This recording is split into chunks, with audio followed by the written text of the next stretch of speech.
Salurkan sedekah jariah Anda melalui Bank Muamalat Indonesia 353 00167616 atas nama Pondok Pesantren Taqimus Sunnah Al Islami, kode bank 147. Informasi dan konfirmasi transfer SMS atau WhatsApp di 0813 7314 7983. Bismillahirrahmanirrahim. Innal hamdalillah, salatu wassalamu ala Rasulillah wa ala alihi wa sahbihi wa mawalah. Asyhadu an la ilaha illallah wahdahu la syarika lah wa asyhadu anna Muhammadan abduhu wa rasuluh sallallahu alaihi wa ala alihi wa ashabihi wa sallama tasliman mazida. Ya ayyuhalladzina amanu taqullaha haqqa tuqatih wa la tamutunna illa wa antum muslimun. Ya ayyuhalladzina amanu taqullaha wa qulu qawlan sadida yuslih lakum a'malakum wa yaghfir lakum dhunubakum wa man yuti'illaha wa rasulahu faqad faza fawzan 'azima.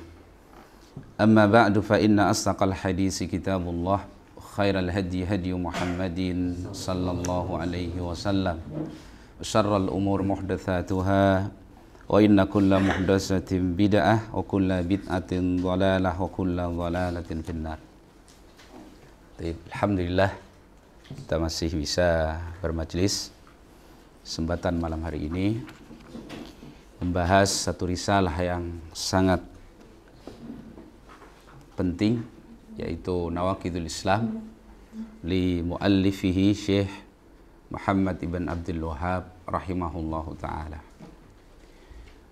Kita bahas secara sederhana, kita sampai pembahasan kemarin di An-Naqidul Khamis, pembatal yang kelima dari pembatal-pembatal Islam dari 10 yang disebutkan oleh al-muallif rahimahullahu ta'ala, yaitu siapa yang membenci sesuatu dari apa yang datang dengannya Rasul sallallahu alaihi wasallam, meskipun sesuatu yang dia benci itu dia amalkan, maka dia telah kafir.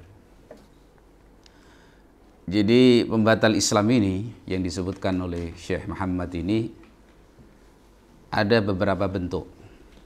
Bahkan nanti kalau sampai akhir akan ada pada 3 kondisi. Yang pertama, pembatal yang sifatnya i'tiqad, keyakinan. Ada pembatal Islam yang sifatnya qaul, ucapan. Jadi dohir, di lisan. Ada pembatal yang sifatnya amal, amal perbuatan. Ya, ada pembatal yang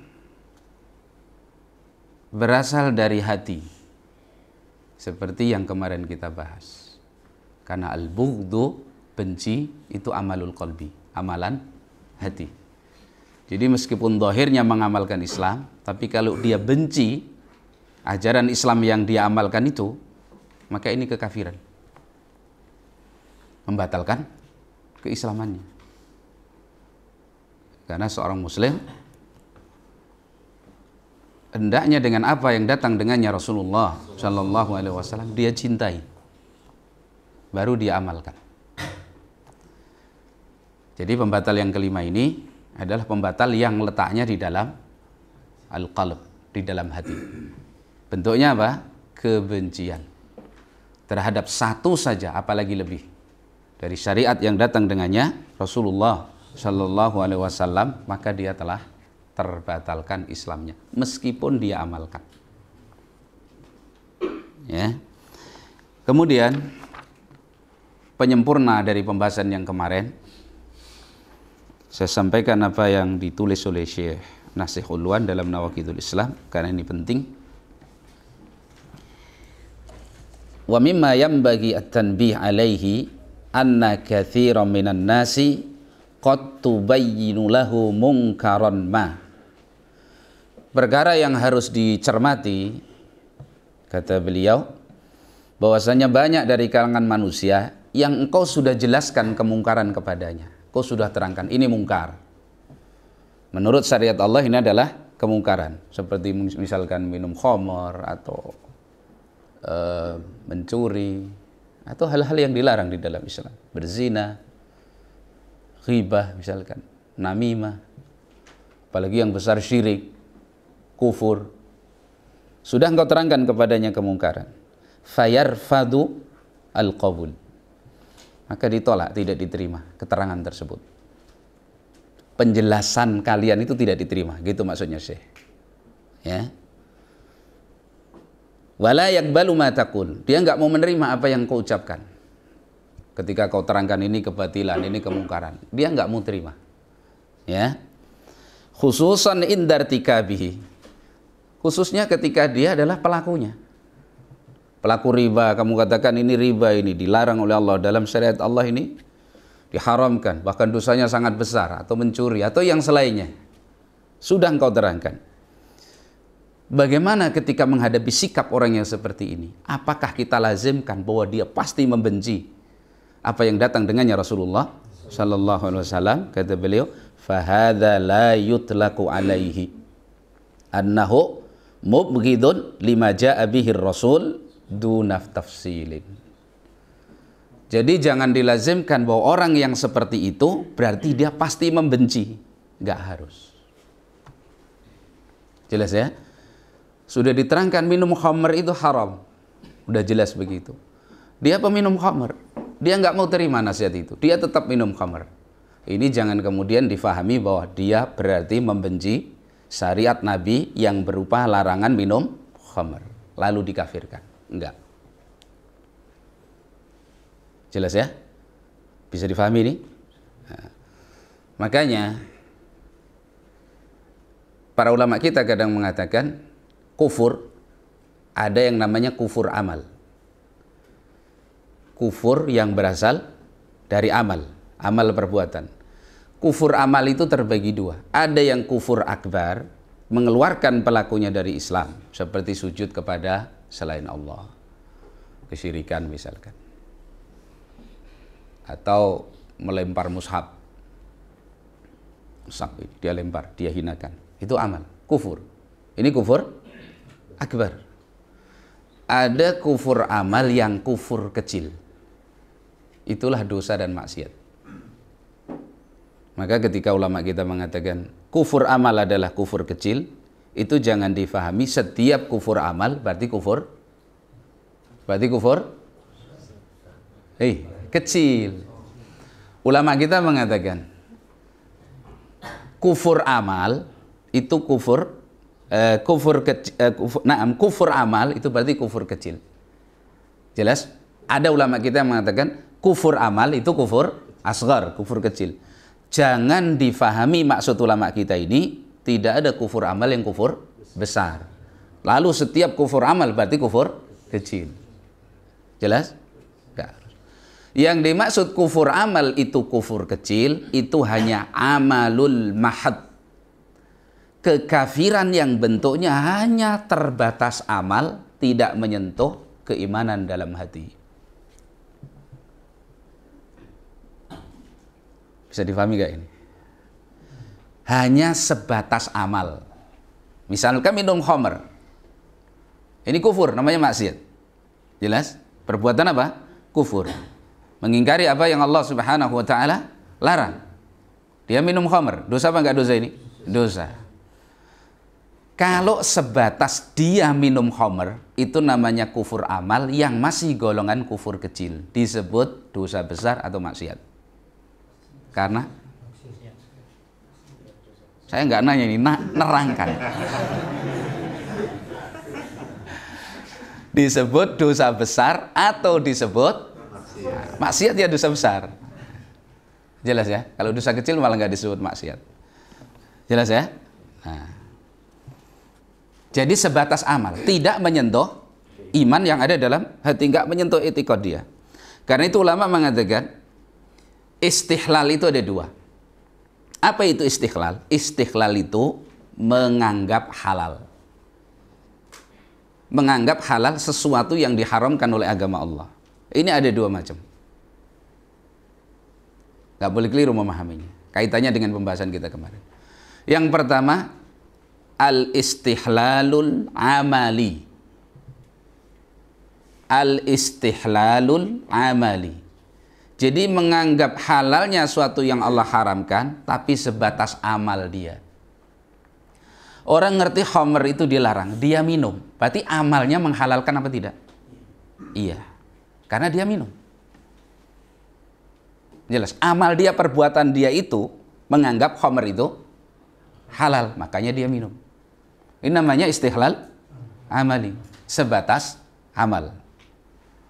Ini belum masuk ke ranah kufur akbar. Maka yang disebut tadi al-amalul mahad, sekedar sampai batasan amal. Tapi kalau ini amalnya dosa loh ya, maksiat. Beda kalau kufur. Kalau melempar mushaf, ini lain lagi. Atau sujud kepada selain Allah. Karena sujud itu ibadah. Melempar mushaf nggak akan mungkin dikerjakan kecuali oleh seorang yang jelas nggak punya iman. Jelas. Kalau minum khamr, masih mungkin orang yang beriman minum khamr. Karena tergilas oleh syahwatnya. Tapi kalau mushaf Al-Quran nih, nggak ada syahwat sama sekali. Apa enaknya? Kalau minum khamr barangkali masih syahwatnya ingin minum khamr, berzina masih ada kebagian syahwatnya. Kalau ngelempar mushaf ini apa syahwatnya? Jelas. Berarti ini murni ketika melempar mushaf itu amal, tapi kufurnya akbar atau asghar? Akbar. Karena nggak mungkin itu terjadi kecuali oleh seorang yang sudah tidak punya iman. Jelas, beda ya? Bedakan. Jadi istighlal amali itu menganggap halal tapi sebatas amal. Maka pelaku dosa besar itu istighlalnya baru disebut istighlal amali. Karena itu ahli sunnah wal jamaah tidak mengkafirkan pelaku dosa besar karena sebab dosanya. Mereka orang fasik, na'am. Imannya kurang, tapi tidak sampai keluar dari Islam. Para sahabat ada yang minum khamr. Ya banda, kemarin sudah kita kisahkan. Ada sahabat yang minum khamr. Bahkan ada yang minum khamr sampai dalam waktu yang lama. Bahkan ada yang biasa mabuk dihukum oleh Nabi SAW. Ketika dihukum oleh Nabi SAW, ada seorang yang mencelanya. Qabbahakallah misalkan, dicela begitu. Mudah-mudahan Allah memburukkan kau. Kata Nabi, la tal'anu. Jangan kamu cela dia. Fa innahu yuhibbullaha wa rasulah. Sungguhnya dia mencintai Allah dan Rasulnya. Masya Allah. Padahal apa kasusnya? Minum khamr. Ditazkiyah oleh Nabi, dia mencintai Allah dan Rasulnya. Berarti imannya ada nggak? Masih ada. Bahkan Masya Allah. Jelas ya? Nah itu. Itu istighlal jenis yang pertama. Istighlal ala amali. Jadi sebatas amal. Setiap pelaku dosa besar berarti terperosok pada istighlal amali. Dan ini bukan pembatal Islam. Ini kufurnya kufur asghar, kufur kecil, ya. Yang kedua istihlalul qalbi. Hatinya yang menganggap itu halal. Berarti ini i'tiqad namanya, keyakinan. Istihlalul qalbi. Kalau sudah hatinya yang menilai itu halal, hatinya yang menganggap itu halal, hatinya yang meyakini itu halal, maka ini kufur akbar. Bahkan andaikan dia tidak melakukan larangan pun, dia sudah kafir. Ini yang dimaksud. Jelas ya? Orang itu mengatakan, meyakini, dalam hati meyakini, khamr itu halal. Meskipun dia nggak minum khamr, dikasih khamr nggak mau minum, kafir atau tidak kafir? Kafir. Sama dengan orang itu membenci sholat. Meskipun dia sholat dengan sholat yang sangat khusyuk, kafir dia. Dengan sebab apa? Hatinya membenci. Demikian juga tadi, satu, justru apa? Meyakini halalnya apa yang Allah haramkan. Tapi istighlal qalbi, bukan hanya sekedar amali, fi'li. Jelas ya? Maka ulama mensyaratkan pelaku dosa besar tidak dikafirkan dalam akidah ahli sunnati wal jamaah kecuali bila disertai dengan istihlalul qalbi. Jelas. Makanya pendapat yang kuat dari apa yang diperselisihkan ulama, tarikus shalah kafir kharijin minal millah. Orang yang meninggalkan sholat itu kafir, keluar dari Islam. Kalau meninggalkan sholat sengaja. Nabi SAW menghabarkan tentang sholat ini, al-ahdul ladzi bainana wa bainahum as-salah. Faman tarakaha faqad kafar. Siapa yang meninggalkan sholat, kira-kira meninggalkan apa? Bentuknya apa meninggalkan? Yusalli wali yusalli. Sholat apa tidak sholat? Tidak sholat. Cukup dengan tidak sholat. Faqad kafar. Kenapa? Karena kalau dia membenci, di bawah ini, faman tarakaha di bawah maknanya mengingkari sholat, nggak usah sholat. Setelah tahu bahwa jenggot itu disunahkan bagi laki-laki, isbal itu dilarang bagi laki-laki misalkan, dia yakin dan dia ingkari syariat itu kufur, nggak usah sholat. Paham maksudnya? Bisa difahami? Kalau dalil tentang meninggalkan sholat itu dibawa kepada makna mengingkari, nggak ada gunanya pengkhususan sholat. Karena mengingkari apapun dari syariat Allah, nggak usah hanya sholat, apa saja, hatta yang lebih ringan dari sholat, itu pelakunya sudah kufur. Bisa dipahami ya? Nah itu. Makanya ketika faman tarokaha, siapa yang meninggalkan sholat, itu kok dibawa faman jahadaha, siapa yang mengingkari sholat, nggak ada gunanya pengkhususan sholat. Sekarang orang yang mengingkari bahwasanya hijab bagi wanita itu disyariatkan, apa hukumnya? Dia ingkari itu. Kafir tidak kafir? Kafir. Dia benci dan dia ingkari. Benci saja sudah kufur, apalagi diingkari. Jelas? Meskipun dia berjilbab. Orang ini sholatnya bagus, tapi dia ingkari kewajiban sholat. Kayak tadi, khomer itu dia ingkari keharamannya, tapi dia nggak minum khamr. Apa hukumnya? Kafir. Kan itu kekufuran dalam hati. Jadi kalau faman tarakaha diartikan faman jahadaha, nggak ketemu. Karena yang dimaksud meninggalkan itu tidak sholat, bukan mengingkari sholat. Cukup seorang tidak sholat, itu kufur. Ini yang rajih. Bersama diakui adanya ikhtilaf. Tapi itu yang rajih. Bahkan kalau dilihat kepada kemestian, itu yang rajih seperti tadi. Seorang disuruh sujud sama Allah ibaratkan.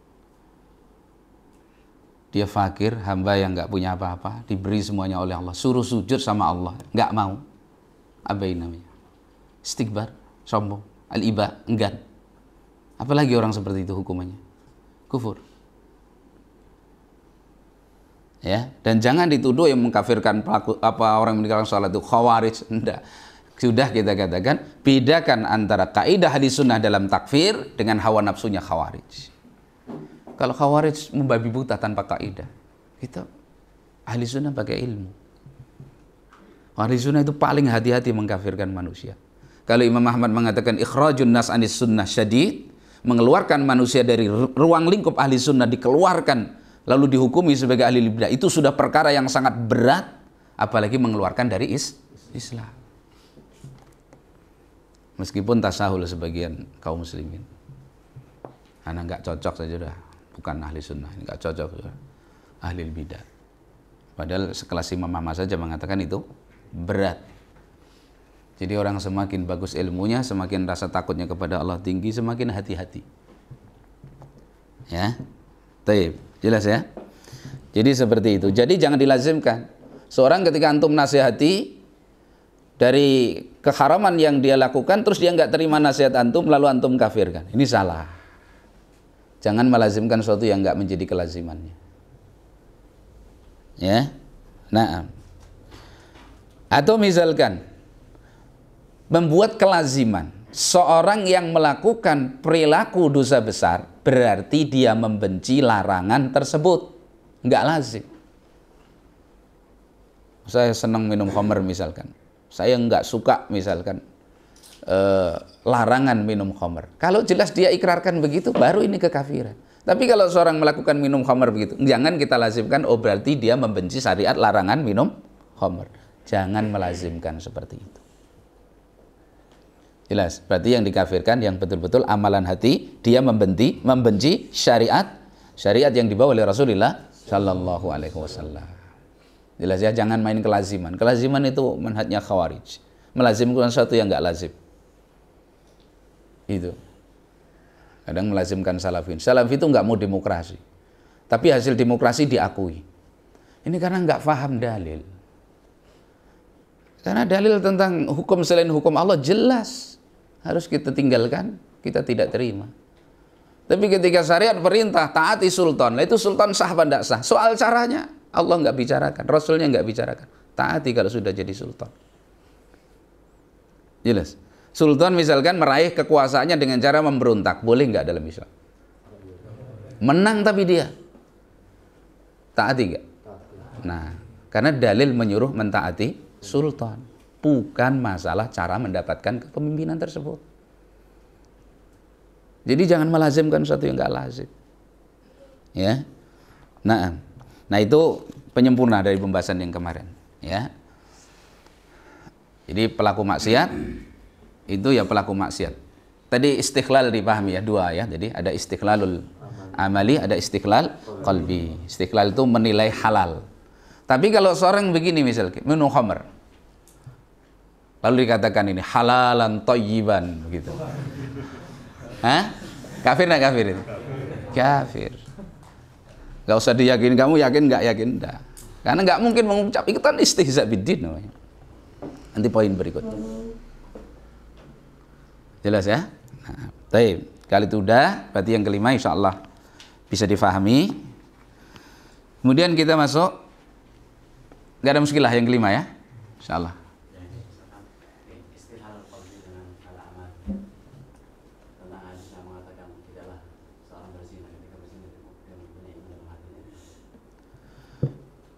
La yazni zani hina ma yazni fahuwa mu'min. Artinya itu tidak ternafikan keimanannya secara total.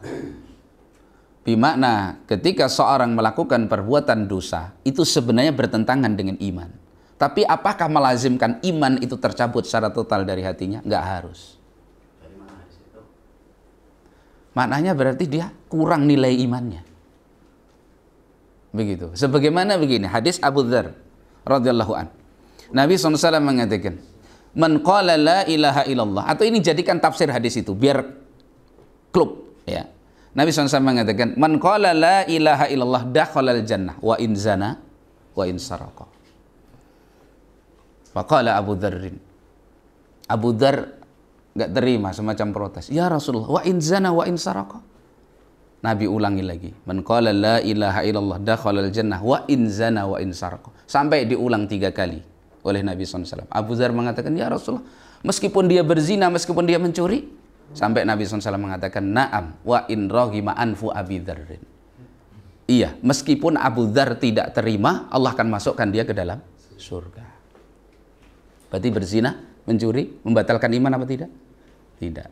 Nah, enaknya dibawa ke situ aja.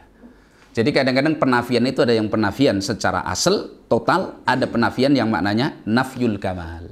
Penafian kesempurnaan iman. Jelas. Seperti la yu'minu ahadukum hatta yuhibba li akhihi ma yuhibbu li nafsi. Tidak beriman salah seorang di antara kalian sehingga dia mencintai untuk saudaranya apa yang dia cintai untuk dirinya sendiri. Kalau ini dinamakan penafian iman secara total, mungkin kita ini masuk di dalamnya semuanya. Iya, sudah kita cintai saudara kita seperti untuk diri kita sendiri? Belum, jauh. Berarti yang hilang apa? Kesempurnaan iman. Berdosa nggak berdosa? Ayo, berdosa nggak berdosa? Yang ditiadakan dalam hadis tadi, kesempurnaan iman.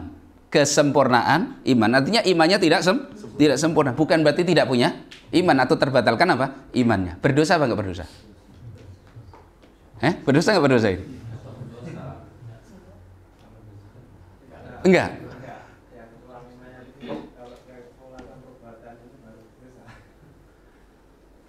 Lah ini kan nggak melakukannya dia, nggak mencintai saudaranya seperti untuk dirinya sendiri. Berdosa nggak orang seperti itu? Kenapa nggak berdosa? Lah kata Nabi la yu'minu.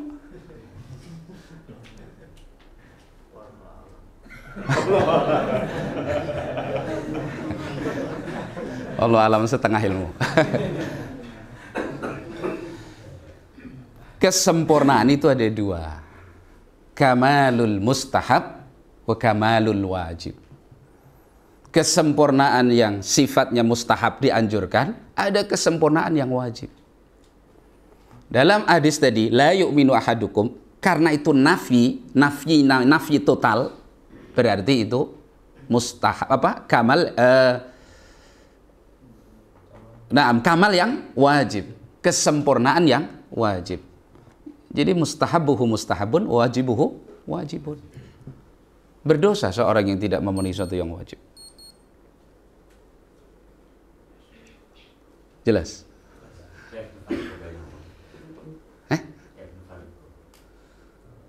Itu kembali pelajari nas. Kalau nasnya itu dinafikan iman, tapi tidak sampai batal, berarti ini sangat bagian yang tidak bisa terpisahkan dari sebuah kewajiban. Karena kalau itu bukan wajib, gak dinafikan. Paham maksudnya? Ketika Rasul mengatakan tidak ada, berarti diakui apa tidak? Diakui. Diakui apa tidak diakui? Tidak diakui. Sesuatu yang berlawanan dari tidak diakui, berarti wajib. Untuk mewujudkannya, wajib. Jelas ya? Kalau Nabi mengatakan la salata, tidak ada salat, berarti salat itu diakui Nabi enggak? Enggak diakui. Berarti salat yang dinafikan tadi enggak boleh dikerjakan. Jelas? Jelas sama enggak jelas? Ya masih dalil harus begitu. Kalau Nabi SAW mengatakan tidak ada iman bagi orang yang tidak mencintai saudaranya apa yang dia cintai untuk dirinya sendiri. Ini kalau yang saya pahami pemaknaannya, mencintai kebaikan sebagaimana yang untuk dirinya sendiri. Kalau orang mencintai orang lain seperti mencintai dirinya sendiri, nggak bisa. Bisa antum? Nggak bisa. Kemudian yang ada di sebuah karena akhiru kalami la ilaha illallah ta'ala jannah. Ini seseorang mau meninggal dunia misalnya bisa mengucapkan kalimat tersebut, tetapi selama hidupnya itu misalnya dia tidak sholat, ya, dan pokoknya ketika melaksanakan syariat Islam ini secara utuh, ini bagaimana ini? Kalau itu di ujung hidupnya kemudian itu bagian dari taubatnya, ya kita harapkan kepada Allah SWT. Tapi kita nggak bisa pastikan dia masuk surga apa enggak, itu nggak bisa. Meskipun dalilnya begitu. Jelas? Karena kita nggak ngerti. Hatta orang yang kemarin kita hukumi dia beribadah kepada penghuni kubur atau beristighosah kepada selain Allah. Apa hukumnya? Musyrik atau muslim? Musyrik. Kita hukumi musyrik di dunia. Bahkan yang rajid dan tanpa udzur. Ya tak? Apa kita pastikan dia di neraka?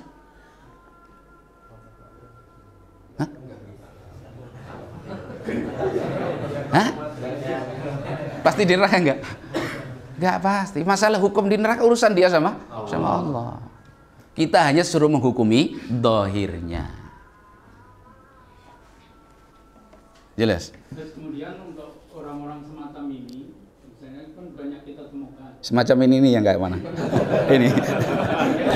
Dalam hadis ini yang makna akhiru kalamihi la ilaha illallah ta'ala jannah, tetapi kenyataan di dalam kehidupannya itu dia kalau tidak sholat, tidak melaksanakan syariat Islam ini, kemudian meninggal, tapi di akhir hidupnya dia bisa mengucapkan itu karena ditalqin, mungkin bisa menirukan dan sebagainya.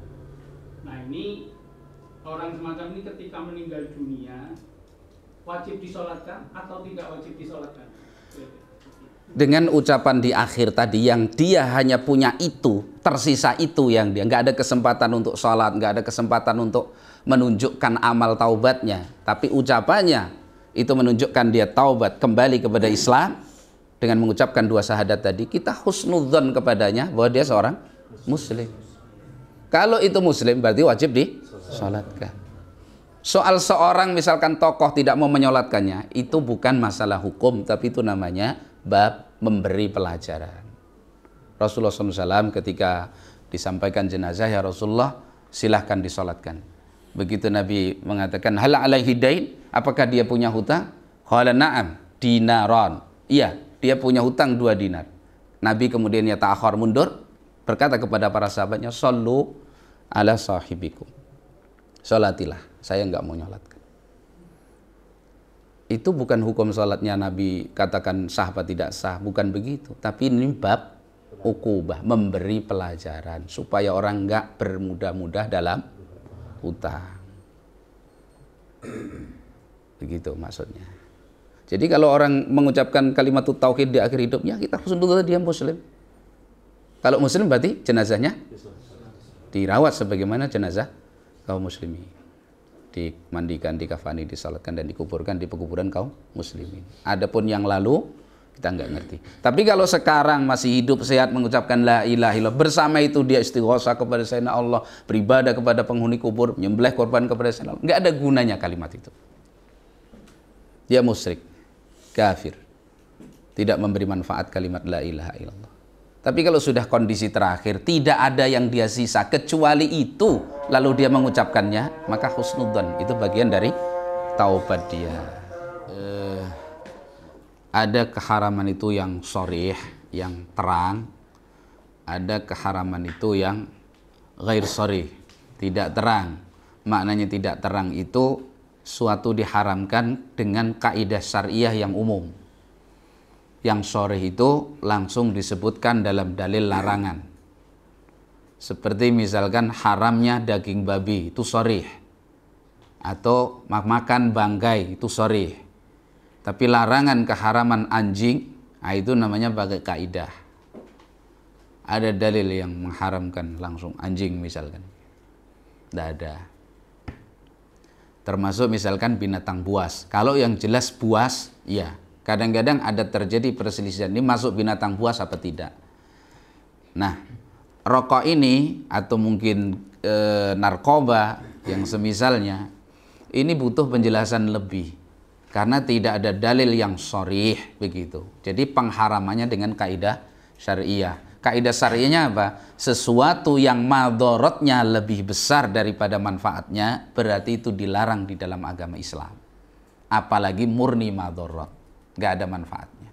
Seperti rokok, itu nggak ada manfaatnya. Itu. Nanti ketika kita katakan begini, akan dikembalikan, yaitu nggak ada manfaatnya menurutmu, kan begitu. Nah, kalau kita mau ibaratnya berbicara masalah ini, tidak ada ijma yang lebih disepakati itu seluruh manusia melebihi ijma akan jeleknya rokok. Nggak ada. Ada yang melebihi itu. Kesepakatan manusia tentang sebuah benda yang buruk, nggak ada yang melebihi rokok itu. Atau narkoba yang semisalnya. Kata orang kafir mengakui itu buruk. Dan jangan dikaitkan ini buruk bagi yang punya penyakit paru-paru misalkan begitu. Enggak, buruk. Nah, itu. Sehingga pemerintah memberikan keputusan hukum bahwa rokok itu jelek. Makanya diwajibkan produk rokok itu untuk menulis peringatan-peringatan yang semuanya jelek. Bedakan dengan habatus sauda, madu atau yang semisalnya. Ada madu ini bawa impotensi, kanker. Ada madu begitu? Nggak ada. Meningkatkan metabolisme tubuh kan gitu ya, apa kesegaran, menjaga kesehatan. Nah, rokok. Apalagi yang lebih ganas sekarang, rokok membunuh. Wala taqtulu anfusakum. Itu dalilnya. Cuman nggak disebut wala tasrabud dukhon. Nggak ada begitu. Nah, makanya orang seperti itu nggak boleh kemudian kita golongkan kepada membenci atau mengingkari suatu yang jelas dari syariat Islam. Apalagi banyaknya subhat di situ. Banyaknya tokoh-tokoh yang mengatakan boleh. Atau larangan paling nggak makruh. Itu. Makruh pun kita harus pahami siapa yang bicara. Kalau makruh model orang-orang belakangan, itu makruhnya hanya lawan dari mustahab. Tapi kalau makruh istilah para salaf dulu, itu haram. Cuman adab mereka kepada Allah itu seperti itu. Karena yang berhak sharih ini haram, itu Allah dan Rasulnya. Jelas bagi mereka itu haram, mereka bahasakan dengan makruh. Makanya dibagi, ada makruh karahiyatul tahrim, ada makruh karahiyatul tanzih. Kan gitu. Makruh yang berkonsekuensi pengharaman, ada makruh untuk adab. Begitu untuk kesucian. Begitu maksudnya, ya. Jadi kalau masalah yang orang masih meyakini rokok itu halal, itu jangan digolongkan sebagaimana orang yang meyakini khamr itu halal. Begitu. Nah, hatta ulama kita yang menguatkan bahwasanya orang yang meninggalkan sholat itu kafir. Apakah setiap orang yang kita lihat dia meninggalkan sholat sengaja, ngerti dia meninggalkan sholat, kita kafirkan? Dalam hukum kita na'am, tapi konsekuensi hukum misalkan perceraian, tidak ada warisan dan seterusnya, ini dilihat. Kalau dia termasuk dengan jujur ibaratnya, dengan secara asal jujur, dia meyakini tidak sampai derajat kafir, kufurnya kufur kecil, ya enggak kita lazimkan hukum itu. Enggak, istrinya kamu haram sama itu. Kalau nekat zina hukumnya, enggak begitu. Jelas, karena ada perbedaan pendapat. Bisa dipahami maksudnya? Nah, jadi ada hukum yang disepakati, ada hukum yang diperselisihkan. Itu. Jadi ketika kita ada hukum yang diperselisihkan, ketika kita menguatkan hukum yang A, boleh kita terapkan kepada yang tidak seperti itu, tapi turunan dari hukum tadi nggak bisa kita terapkan secara langsung begitu saja sebagaimana hukum yang kita kuatkan. Kan kalau kafir nanti kalau mati nggak boleh diikuti jenazahnya, nggak boleh dikuburkan, nggak usah dikafani, nggak usah disolatkan, nggak usah dikuburkan di pekuburan kaum muslimin orang yang nggak sholat itu. Nah ternyata misalkan keluarganya barangkali atau komunitas masyarakat meyakinin kufurnya masih kufur kecil.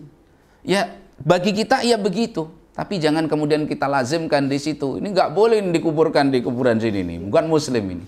Nggak boleh. Bukan masalah dikeroyoknya. Itu kan apa namanya? Aksi massa. Ini maksudnya hukum syar'inya begitulah ya. Ya, nah gitu. Bisa dipahami maksudnya ya. Nah, insya Allah itu ya kita belum bisa nambah karena nanggung ini ya. Jadi batal yang kelima. Insya Allah difahami ya. Nanti membedakan tadi yang nafyul kamal, kamalul wajib, kamal mustahab itu memang perlu dikarinahkan dalil. Seperti misalkan Nabi SAW mengatakan la salata bihadratit ta'am wala huwa yudafi'uhul abathat. Tidak ada salat ketika dihidangkan makan. Tidak ada salat bagi orang yang menahan dua penahan. Apa itu? BAK dan BAB. Enggak ada salat kalau sudah enggak ada sholat.